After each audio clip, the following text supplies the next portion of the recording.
Another day don't show, my brothers and sisters, my fathers, my mothers. I say una good morning, una good afternoon, una good evening, forever and a day for the world. I say this na true Nigerian Oga 23. Come to una today so.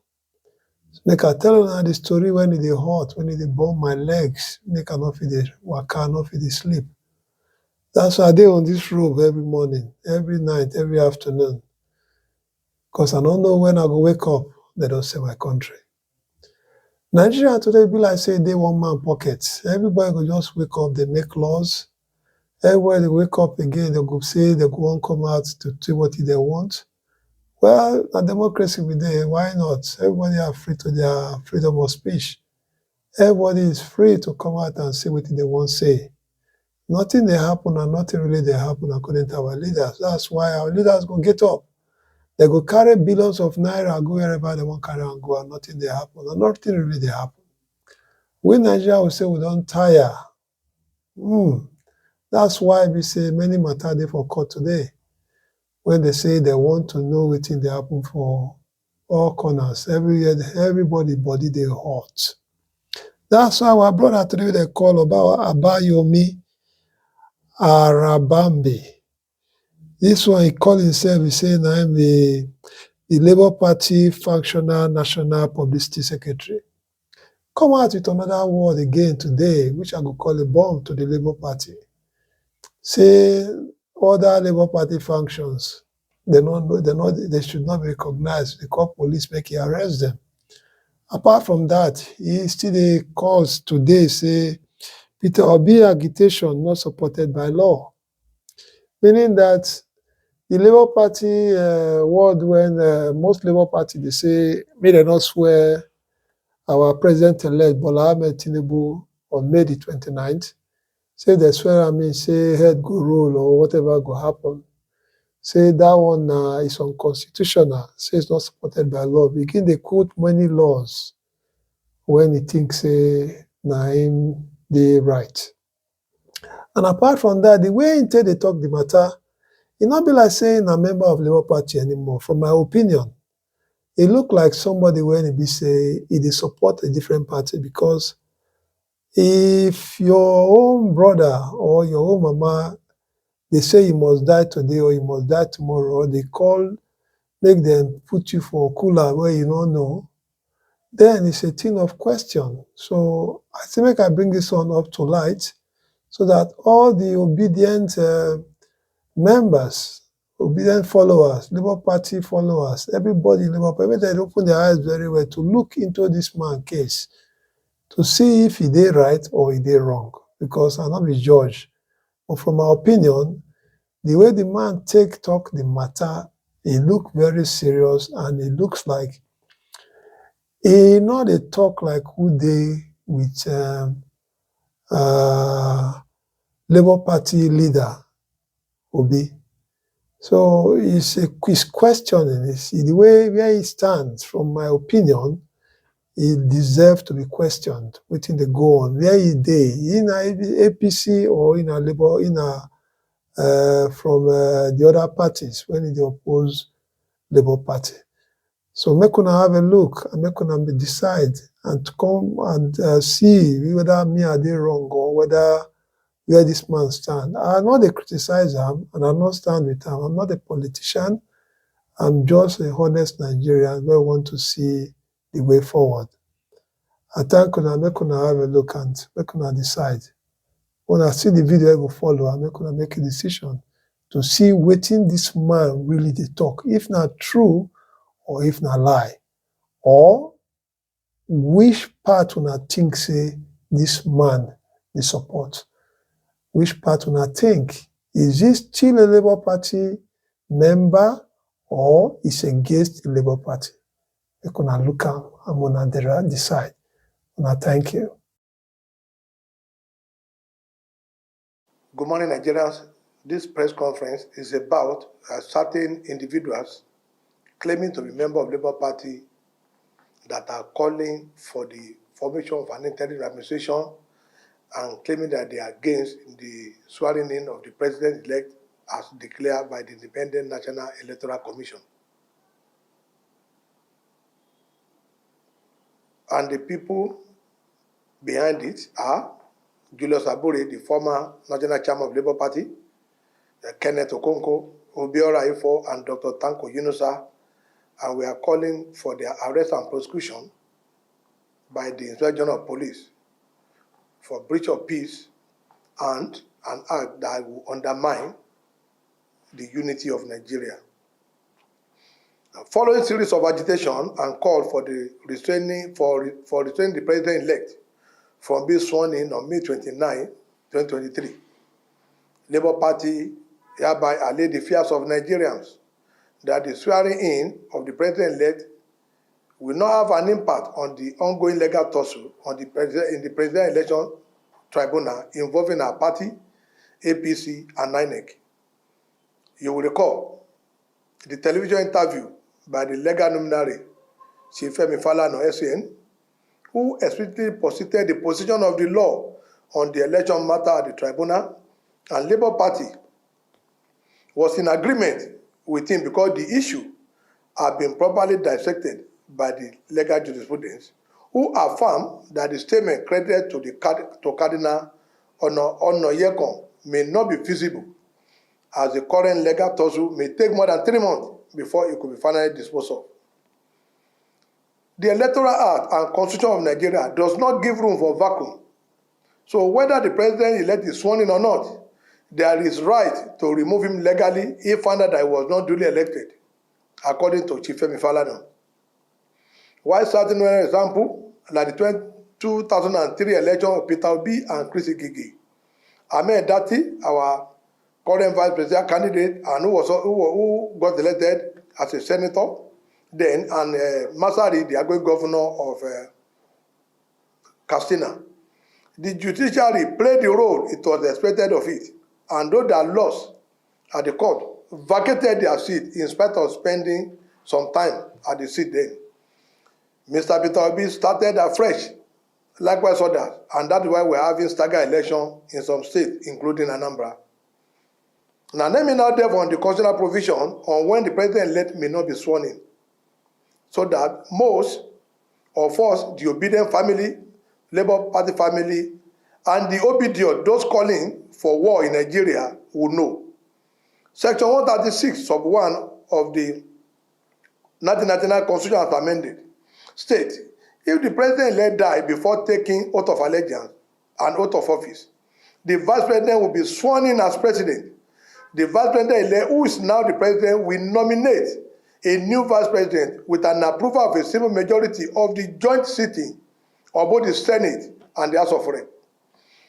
Section 136(2) of the National Constitution as amended states, where both the president-elect and vice president-elect die before they are sworn in, the INEC shall immediately conduct an election for the president and the vice president.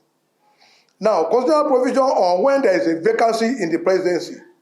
Section 146, sub 1 of the National Constitution as amended states as follows: where the office of the president is vacant and as a result of death or resignation, impeachment, or permanent incapacity or removal from any other reason, the vice president shall be sworn in as president.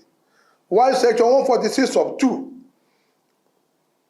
of the National Constitution amended state that where the seat of both the president and vice president become vacant, the Senate president shall hold office for the president for no more than 3 months, within which an election for a new president will be conducted to complete the remaining period.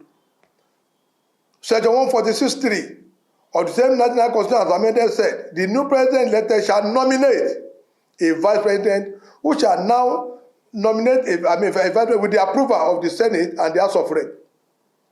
The only time the Senate president can hold the office of the president is where both the president and the vice president are incapacitated, and the Senate president can only hold office for no more than 3 months. It became very clear, those people calling, especially Dr. Tanko Yunusa and Kenneth Okonkwo, who are calling that the Senate president should be sworn in. We need to allow the Nigerian police, because if the Constitution says the only condition where a Senate president will hold an office is when both the vice president and the president and vice president are incapacitated, We don't know why they are calling for this. Probably they want to incapacitate the president-elect and vice president-elect. The police will need to do their work on that. Now, what Peter Obi is crying for is not supported by the law. Our law provides that where an election is challenged, the winner will be sworn into the office and will continue to act in that capacity until the hearing and determination of the petition challenging the election. A refusal to swear in the president-elect as president will create a vacuum in the system. Which law above, from President Obasanjo to Yar'Adua to Jonathan to Buhari, this has remained the law and the system. Why should the position change now when the law has not been changed? Our law does not provide for interim president in the circumstance. The only time we had an interim president in Nigeria was Chief Ernest Shonekan, which was a military stunt and not a constitutional procedure. Even Peter Obi has also benefited from the system, being sworn into office irrespective of pending petition at the tribunal. Peter Obi was sworn to office as governor, while Andy Uba went to the tribunal to challenge his election.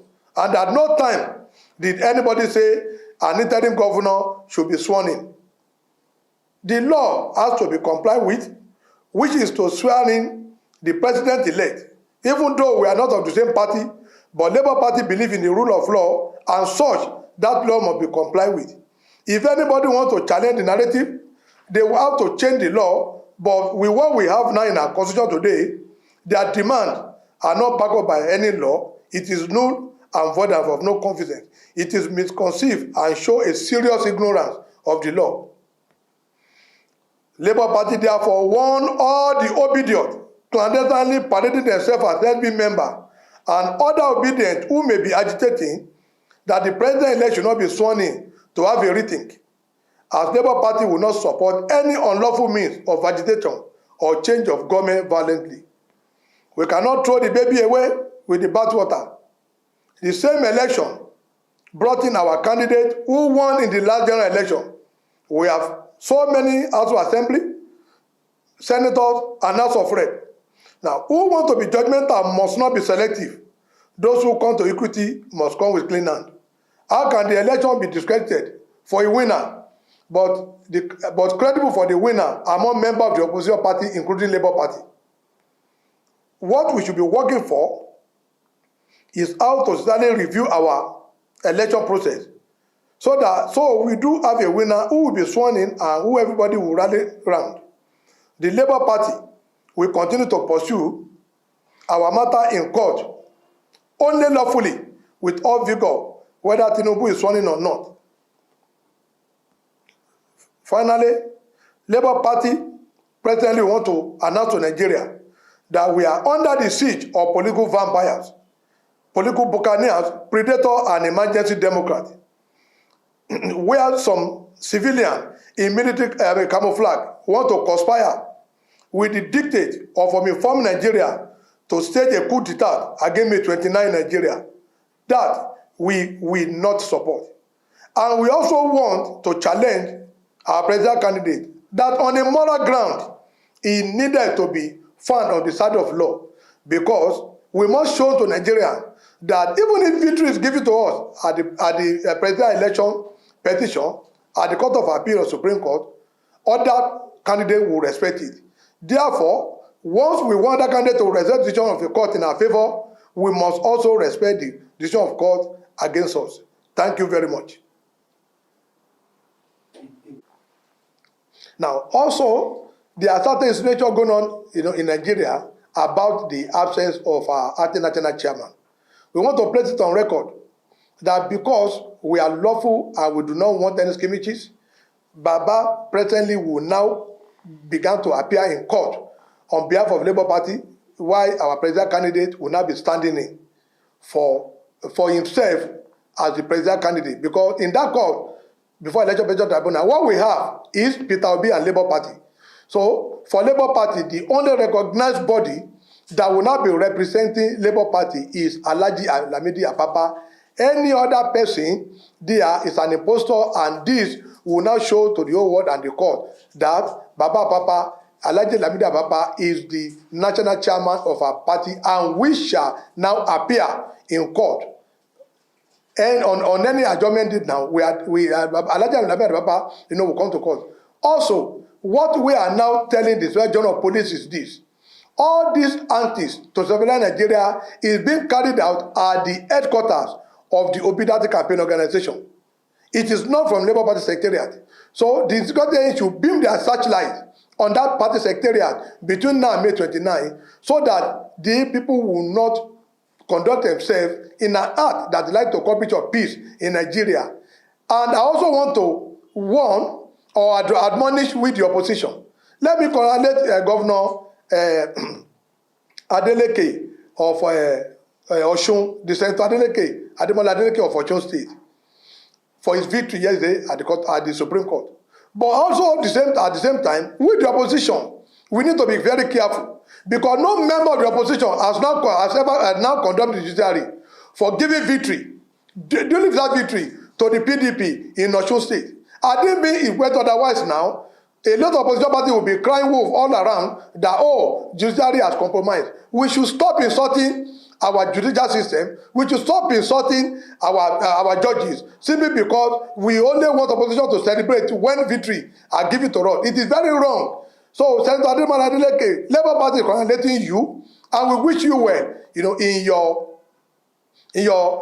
tenure, as a duly elected executive governor of Osun State. And all opposition, please, whatever decision of the election presidential tribunal in Abuja and Supreme Court, we must respect it, because no political party in the opposition, like I said, has come out now to discredit that judgment because it's opposition. Judiciary is not about opposition. Judiciary is all about Nigeria, for Nigeria and by Nigerians. Thank you very much.